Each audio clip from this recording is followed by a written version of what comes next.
কিডা রে সুমন না রে এদিক আয় হন। আব্বা কি কও? তোর যে 15 দিন ধরে এই সোয়েটারই গায়ে দেওয়া দেখতেছি, তুই একদিনও তো মনে কর গোসল করিস না। তোর গাও দেনা গন্ধ বাড়াইছে, তাড়াতাড়ি যা হনে গোসল করে আসবি পুকুরিতে।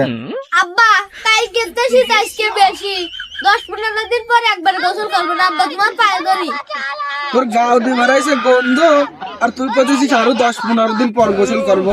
তোর পড়াইতেছি ল পুকুরি ল আমার হাতে, আমি খারাপ থাকবো তুই গোসল করবি। আব্বা আমার কেমন শীত লাগছে। শীত লাগাবো না আজকে লও, ওই যে পুকুরিতে গোসল করে আয়। আমি এনে খারাইলাম যা।